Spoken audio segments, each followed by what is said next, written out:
Chief Minister and Finance Minister of Meghalaya Conrad K. Sangma on Monday presented the state's ninth consecutive budget for the financial year 2026-27, laying out an ambitious development roadmap aligned with Meghalaya's Vision 2032.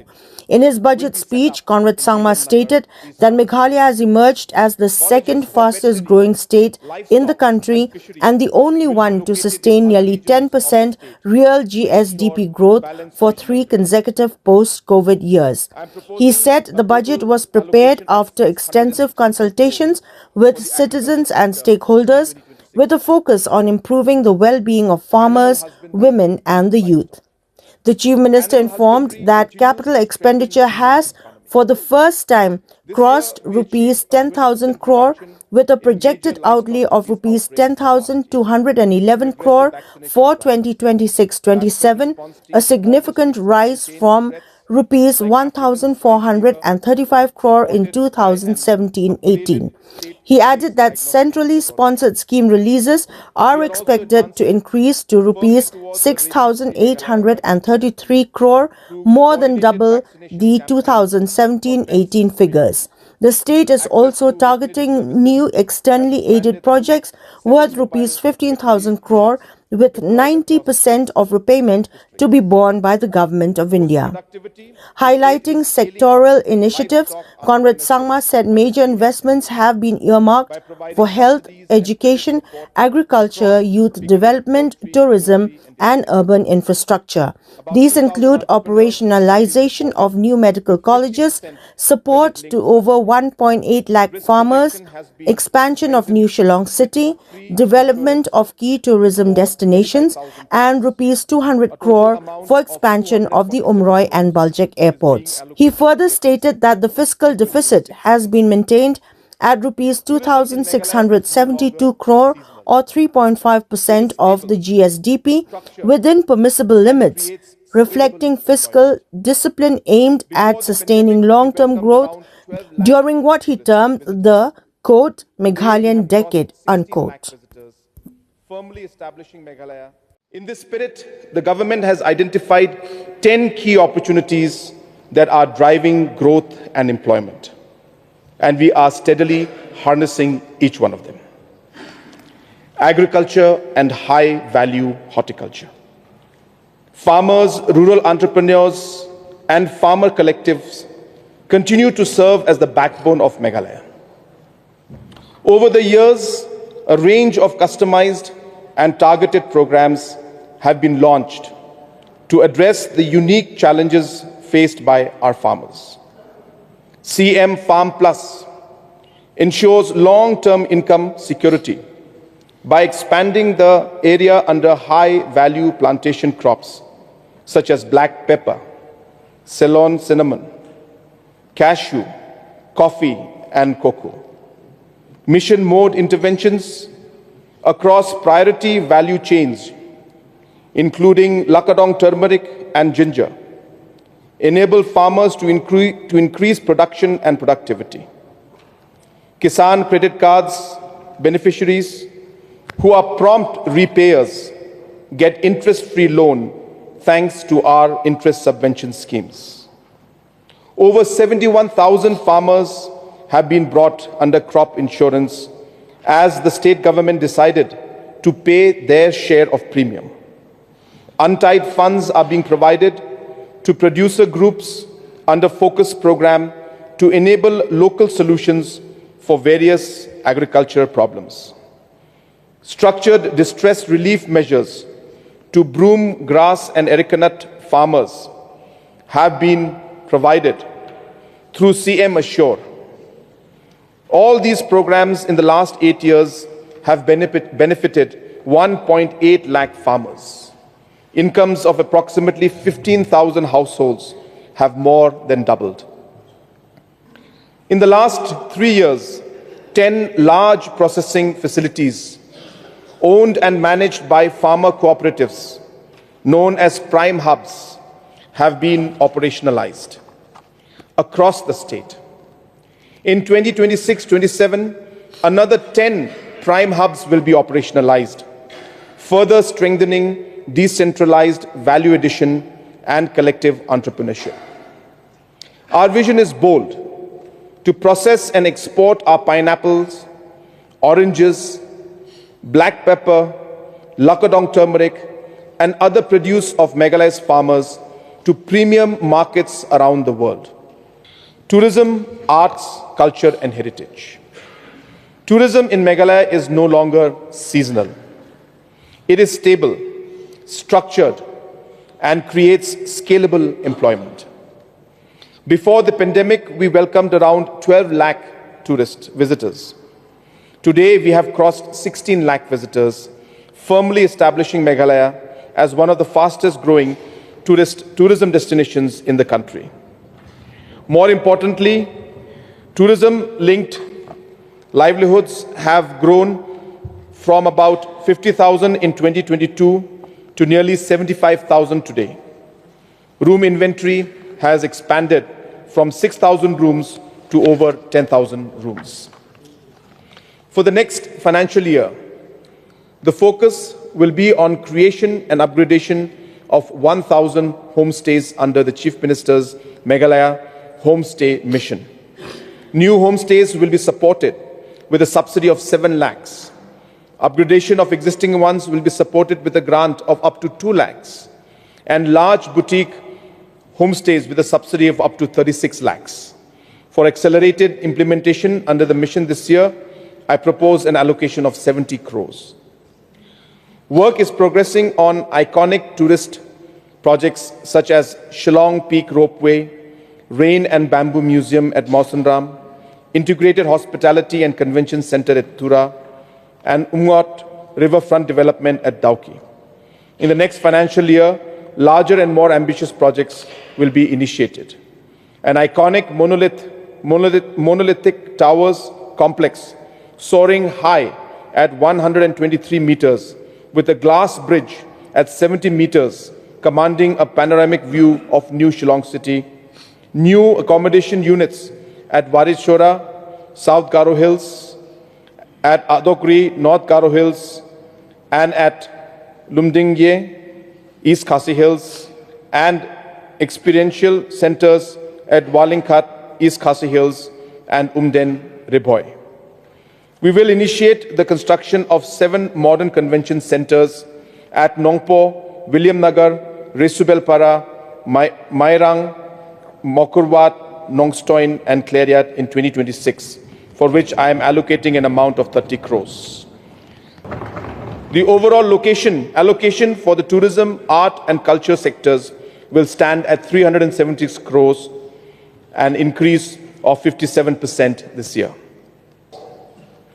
So the next financial year marks a red-letter chapter in the history of sports for Meghalaya. Our state has been entrusted with the honor of hosting the 39th National Games in 2027. This is a moment of pride, responsibility, and national recognition for Meghalaya. More than 10,000 athletes, including future Olympians and Asian Games medalists, will come to Meghalaya for the first time to compete on our soil. Nearly 8,000 local volunteers, our youth, will gain invaluable exposure by becoming active partners in the conduct of the Games. This will be a memorable edition of the National Games, with Meghalaya hosting the maximum number of disciplines and select events held in other northeastern states, reinforcing the sense of a shared regional experience. During this period, our local economy, tourism, transport, hospitality, small businesses, artists, and service providers will witness unprecedented activity, generating nearly 30,000 indirect employment opportunities across the state.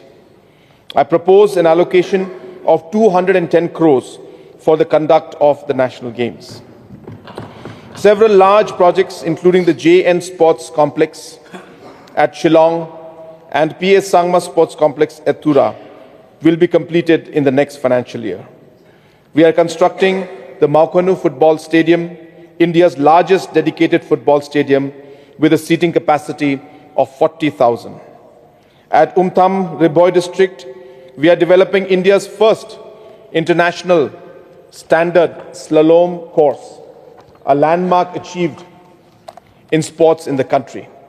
International level aquatics and tennis complexes are being constructed at Sauli, and youth hostels are being constructed at Shillong and Tura. I propose an allocation of 400 crores for sports infrastructure development. Honorable Speaker, sir, we are preparing our athletes to achieve excellence. Support is being provided to all sports associations to hire coaches and buy best-in-class equipments. To motivate young athletes, we have approved the Meghalaya Outstanding Sportspersons Direct Appointment Policy 2025 and the service rules so that medal winners in select events can immediately get government jobs. Sir, keeping in view the scale of ambition, infrastructure expansion, athlete development, and successful hosting of the National Games, I propose a total budgetary allocation of 844 crores for the Department of Sports and Youth Affairs in 2026-27, a 104% increase over this year. Youth and creative economy. We stand at a demographic advantage, unmatched by any state in India. This government recognizes that our youth are naturally inclined towards sports, arts, music, and the wider creative sector. Accordingly, we are implementing some of India's most innovative programs to build a creative economy. Under the CM Meghalaya Grassroots Music Program, about 8,000 musicians and other artists from across the state have been given a platform to showcase their talent and earn additional income. Hello Meghalaya is a dedicated avenue for the youth to produce and share content in Khasi, Garo, Pnar, and other local languages. In just 2 years, Hello Meghalaya has been downloaded more than 4.5 lakh times and has over 1,000 contents to stream. Through this initiative, we offer financial incentives of up to 20 lakhs per film and 18,000 per month for digital content creators. Through Yes Meghalaya program, government has empowered 1,500 youth groups, representing nearly 10,000 members, for the continued implementation of their novel initiatives. I am allocating 65 crores for 2026-2027. Providing world-class exposure to our youth is a necessity. The Chief Minister's Youth Exchange Program continues to identify talented youth in various sectors who are then sent for exposure visits and learning programs to different parts of the country and internationally. I target to support 30,000 youths over the next 3 years, and I'm allocating 20 crores for this purpose in 2026-27. So with sustained efforts, Meghalaya has emerged amongst the top 3 concert destinations in India. We will continue this momentum and make Meghalaya the music capital of the country. Street music festivals will be hosted at Shillong and Tura to provide a bigger platform for the local artists in the next financial year. In 2026-27, we will also set up a world-class film institute in Shillong and a music institute at Tura. I am allocating an amount of 145 crores for supporting these youth engagement programs. Entrepreneurship and skilling. Entrepreneurship and skilling are the twin pillars for youth empowerment. Since 2018, we have created over 15,000 jobs by supporting 4,500 businesses in Prime and CM Elevate. Through 716 training centers, we have trained over 51,000 youths in the last 4 years, which has created more than 13,000 livelihoods and employment opportunities. We have facilitated overseas placement of 60 nurses in Japan and Singapore. These nurses are Meghalaya's global ambassadors and are contributing to our economy through remittance amounting to 1 lakh per person per month. For 2026-27, CM Elevate will continue to support agriculture, livestock, sericulture, and mobility entrepreneurs. Our 2,000 small businesses will be provided with a subsidy of 50,000 covering existing shops, SAGs, and enterprises across both urban and rural areas.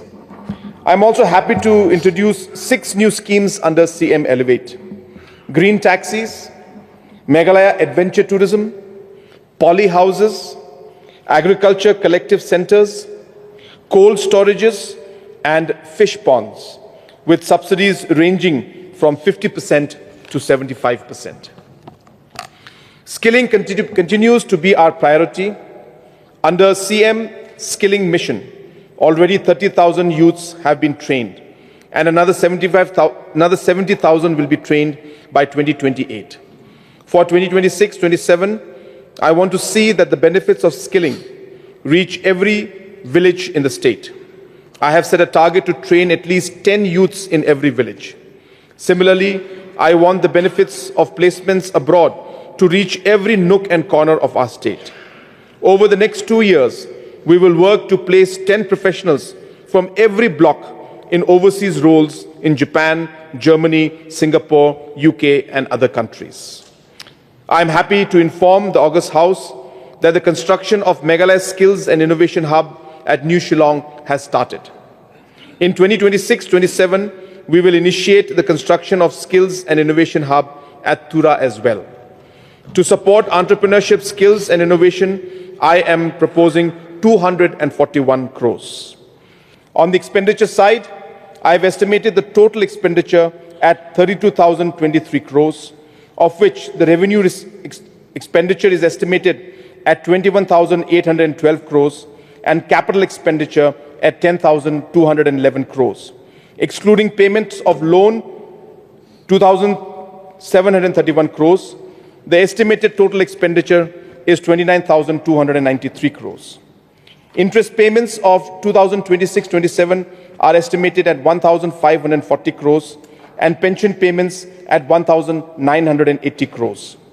The revenue surplus is 4,771 crores and the closing balance is 714 crores. I am therefore presenting the budget for 2025-26 with a fiscal deficit of 26-27 with a fiscal deficit of 2,672 crores, which is around 3.5% of GSDP. I am delighted to highlight that the fiscal deficit has been maintained at the permissible limit of 3.5%. Sir, along with the main budget document, I am presenting the climate, the youth, the gender, and the SDG budgets. The size of the climate budget of 2026-27 is 5,572 crores, an increase of 2.8 over 25-26. The youth budget stands at 4,824 crores, an increase of 45%. Gender budget stands at 6,849 crores, an increase of 10%.